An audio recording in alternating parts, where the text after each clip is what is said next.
Hello बच्चों, ये कैसे हैं आप सब? आई होप आप सब ठीक होंगे, स्वस्थ होंगे। तो चलिए आज हम पढ़ते हैं हिंदी का पार्ट 3, तुक्कड़ लाल तुक्केश। तो ये एक हास्य व्यंग है। हास्य व्यंग मतलब एक व्यंग, एक कहानी है जो हंसाने वाली है। ठीक है, आइए पढ़। हमारे मोहल्ले में एक कवि जी रहते हैं। कवि मतलब जो कविताएं सुनाते हैं। ठीक है, हमारे मोहल्ले में कवि जी रहते हैं। नाम तो उनका तुक्कड़ लाल है, लेकिन खुद को वो तुक्केश समझते हैं। ठीक है, तुक्केश मतलब तुक्का मारने वाले। कविता लिखने में काफी दिमाग लगाते हैं, खूब टाइम खपाते हैं, लेकिन होता क्या है, कवि सम्मेलन तो दूर, कवि गोष्ठी तक में नहीं बुलाए जाते हैं। ठीक है, कवि सम्मेलन होता है जो बहुत बड़े बड़े कवि सम्मेलन होते हैं, बहुत बड़े लेवल पे होते हैं। और कवि गोष्ठियां वो होती हैं जो एक छोटे लेवल पे, जैसे गाँवों में है ना, जगह जगह स्कूल में, मंच पे, इस तरह से।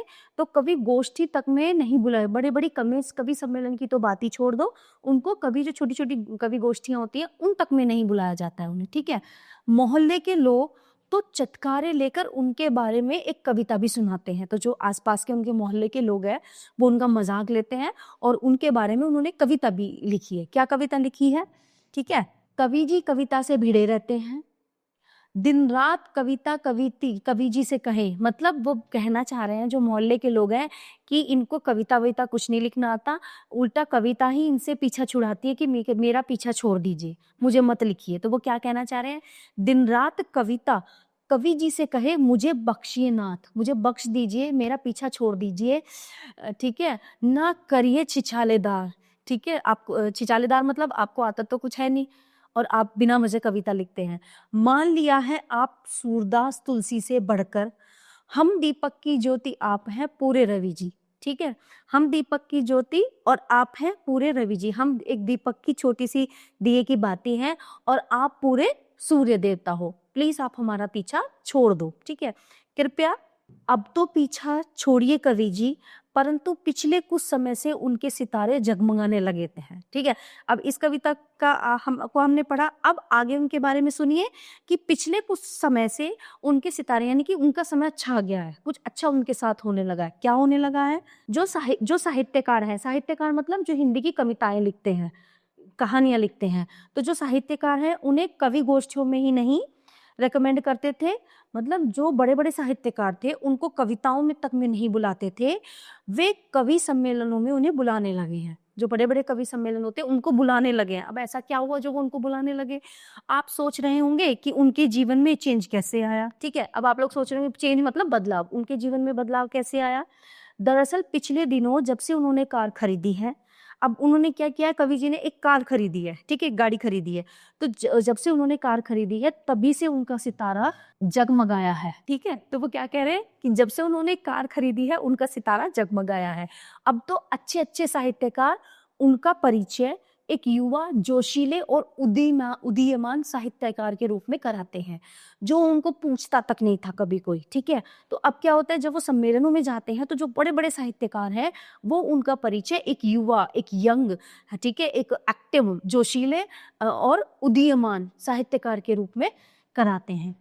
उनकी स्थिति देखकर मुझे लगता है कि दो शब्दों के योग से बने शब्द साहित्य और कार में हिंदी और इंग्लिश दोनों भाषाओं को महत्व दिया गया है। अब वो कैसे, वैसे ये जो मतलब बताएंगे वो अलग चीज है, साहित्यकार अलग चीज होती है, बड़े बड़े साहित्य लिखने वाले। ठीक है, पहला शब्द साहित्य हिंदी से, ध्यान से सुनिएगा, पहला शब्द साहित्य हिंदी से और दूसरा शब्द कार इंग्लिश से लिया गया है। ठीक है, अब कविताएं तो उन्हें लिखनी आती नहीं थी, अब उन्होंने गाड़ी ले ली, कार ले ली, तो उसी तरीके से कहा जा रहा है कि साहित्यकार, साहित्य तो वो लिखते हैं और कार उन्होंने खरीद ली है, तो वो हो गए साहित्यकार। ठीक है, अब यानी कार ही उनका साहित्यिक संबल है। ठीक है, अब आगे क्या होता है, इस हिसाब से कोई साहित्यकार है, कोई साहित्य स्कूटर है और कोई साहित्य साइकिल है और कोई साहित्य पैदल है। जैसे ग्रामीण मतलब जो गांव के इलाके होते हैं, ग्रामीण इलाकों में शादी ब्याह में उन्हें अवश्य इनवाइट किया जाता है। जो मतलब आपने देखा होगा जो कोई ना कोई लाइसेंसी हथियार रखते हैं। आपने देखा होगा गाँवों में जब शादियां होती हैं, ठीक है, तो गांव की शादियों में एक कंधे पे राइफल रख के एक घूम रहा होता है वो इंसान, है ना, चाहे वो कोई उनका मेहमान हो, चाहे कोई फूफा हो, जीजा हो। तो उसमें क्या होता है कि उस इंसान को बुलाया जाता है, उस पे लाइसेंसी वो होती है, राइफल या रिवॉल्वर होती है, उससे आतिशबाजी करने के लिए, ठीक है। तो ऐसे ही उसी से कंपैरिजन किया गया, उसी से तुलना की गई है कि वैसे ही तुकेश जी अब कवि सम्मेलनों में खूब बुलाए जाते हैं क्योंकि वे कार रखते हैं, ठीक है। एक साहित्यकार तो ऐसे हैं जिनके साथ तुकेश जी उनके हर प्रोग्राम में रहते हैं। तभी तो कुछ लोग उन्हें राणा प्रताप, जो उनके साथ जाते हैं कभी, उन्हें राणा प्रताप बोलते हैं, और तुकेश जी को क्या बोलते हैं? चेतक, राणा प्रताप का घोड़ा। समझ रहे हैं आप? राणा प्रताप का घोड़ा चेतक, तो उन्हें राणा प्रताप बोलते हैं और तुकेश जी को क्या बोलते हैं? चेतक। तो तुकेश जी जैसे लोग अगर सरकारी अधिकारी हुए, तो तुकेश जी जैसे लोग, ठीक है, अगर सरकारी अधिकारी हुए तो कहना ही क्या है, उनके सामने तो हर साहित्यकार छोटा है। वे अधिकारी गाड़ी सरकारी और कार सेवा जारी, तभी तो बड़े बड़े साहित्यकार उन्हें सूर, तुलसी, कबीर और निराला मानने को तैयार हो जाते। क्यों? क्योंकि उनके पास गाड़ी है। और अधिकारी महोदय तुक्कड़ लाल होते हुए भी बड़े साहित्यकार हो जाते हैं। अगर इस लेख को पढ़ते पढ़ते आप भी कार खरीदने की सोचने लगे हैं तो जल्दी कीजिए, नहीं तो कोई सेकंड हैंड गाड़ी ही खरीद लीजिए, ठीक है। सच मानिए मेरी इस बात में बहुत दम है, क्योंकि साहित्य के क्षेत्र में राणा प्रताप तो बहुत हैं, परंतु चेतकों की संख्या बहुत कम है। अब तुक्कड़ लाल जी ने गाड़ी खरीदी तो उनकी पूछ होने लगी, अदरवाइज उन्हें कोई पूछता नहीं था। कहने का मतलब ये है कि आज के टाइम में दिखावा और अपने पास कुछ ना कुछ साधन होना बहुत जरूरी है, ठीक है। चलिए, इसमें भी दिखावे की बात की गई है। चलिए अब आगे बढ़ते हैं हमारे पुस्तक अभ्यास कार्य के लिए। सबसे पहले आता है इसमें शब्द भंडार, ठीक है। संबल सहारा, संबल सहारा दरअसल वास्तव में, रिकमेंड सिफारिश, ठीक है। चेंज परिवर्तन यानी बदलाव, इनवाइट बुलाना या निमंत्रण देना। और इस पार्ट में आपने देखा होगा कुछ इंग्लिश के शब्द भी लिए गए हैं, ठीक है। आइए अब हम आते हैं सबसे पहले अभ्यास वाटिका में उचित विकल्प पे सही का चिन्ह लगाइए, ठीक है।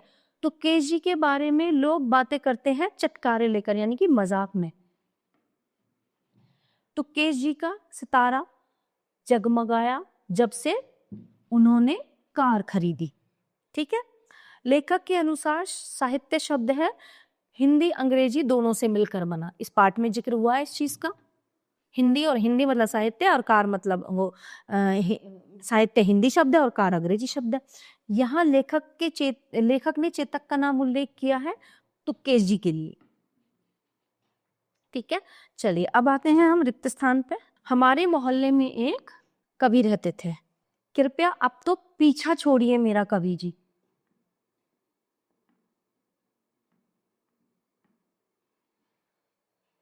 तुकेश जी, यहाँ पे लो नहीं आएगा, यहाँ पे को आएगा। तो केश जी को साहित्यकार का ओहदा दिया गया, यहाँ पे को आएगा, को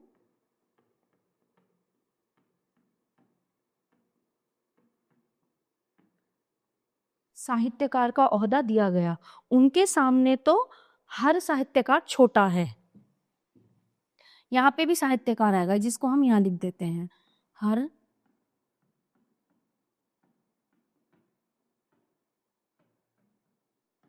साहित्यकार छोटा है, ठीक है। वे कवि सम्मेलन में बुलाने लगे, ठीक है, उनको कवि सम्मेलन में बुलाने लगी। चलिए अब आते हैं हम, जो ये वाक्य यहाँ पर दिए गए हैं ये सही है या गलत है, हमें वो चिन्ह लगाना है। तो कवि का नाम तुक्कड़ लाल था, सत्य। कवि जी कभी भी कविता नहीं कहते थे, हाँ वो कविता बनाते रहते थे, ये गलत है। कार की वजह से कवि जी का सितारा चमका, हाँ ये सत्य है। कवि जी को साहित्यकार का ओहदा मिला, हाँ ये भी सत्य है। चलिए अब आते हैं हम प्रश्न उत्तर पे। कविता किससे पीछे छुड़ाना चाहती है? तुक्कड़ लाल जी से।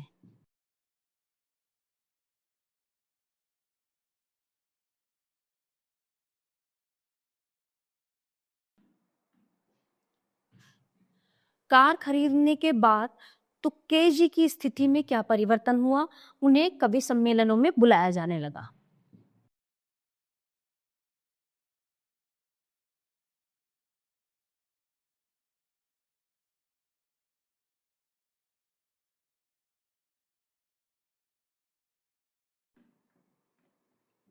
ठीक है, अगला प्रश्न है,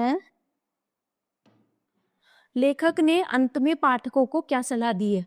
लेखक ने कहा कि एक कार आप भी खरीद लीजिए।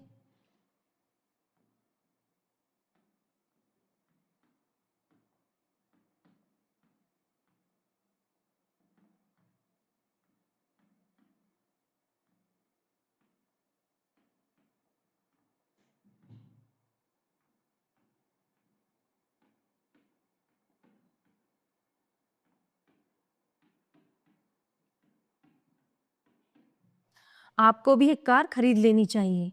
ठीक है, ग्रामीण इलाकों में शादी ब्याह में किन्हें अवश्य बुलवाया जाता है? जिन पर लाइसेंसी हथियार होता है।